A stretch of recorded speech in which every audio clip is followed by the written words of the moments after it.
Tukaj je predvidena IED presenečenja, se pravi, bodo sproženi na poteh, čez bo vrvica.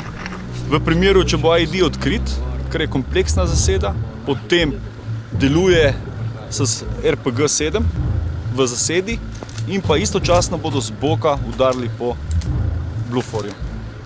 Če bo Blufor pravilno odreagiral, potem se mi postopno izmikamo. Ker ne želimo, da so tu prevelike žrtve, ampak da bo res dejansko se videlo, če oni pravilno odreagirajo.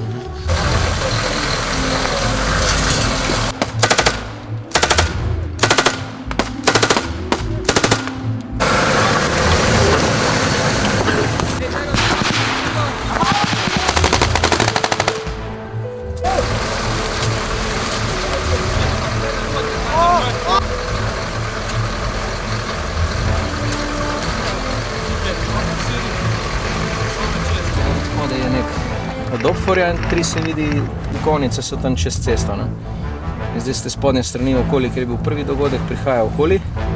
Zdaj so se ustavili dol, ki je tisto križišče, pa tiste 2 porušene zgradbe, so se ustavili in verjetno malo se koordinirajo, kako bojo zdaj šli po tej cesti tukaj dol pod nami. Bolj so označbe za vozilo, označbe vsakega posameznika. Dejansko vsak posameznik je lociran v sistemu preko svojega lastnega GPS-a, tako da se vse sledi.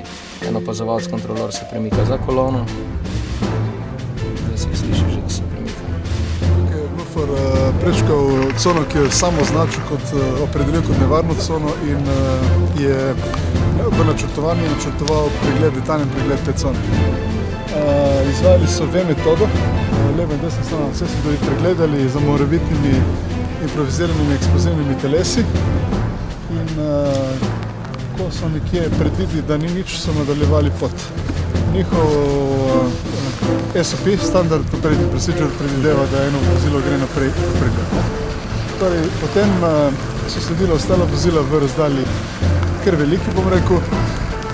Cilj Talibanov, v tem primeru nasprotnika, je bil pa videti, kako deluje IED na Patria oziroma uničiti Patria. Tako da so oni čakali, da prije Patria mimo. Kada je prišla Patria mimo, so jo aktivirali z Command Wire, se pravi z žico. Orientir je bil rob gozda z leve strani in žica potekala po celi čistini, urezano zemljo in trigger menu je aktiviral na osebno v razdalji 50 metrov odzadaj. Po detonaciji je sledila reakcija.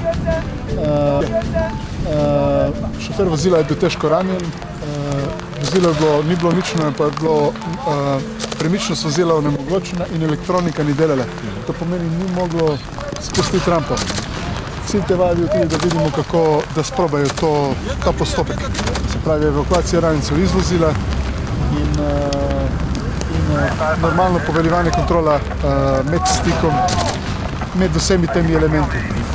Ko so se izkrcali, je nasprotnik začel z ognjem malih orožij z hriba pred vami. Razdalja je šel do metu in to je bilo motenje, uspelo jim je enega raniti še dodatno. Kadar se je Blufor premaknil proti njim in dejansko z manevrov napadov, so se pa izmaknili pač navadno. Sledila je evakuacija ranjencev z vozila, prva pomoč zelo dobro dana in zdaj pač komunicirajo, iščejo medevac pomoč.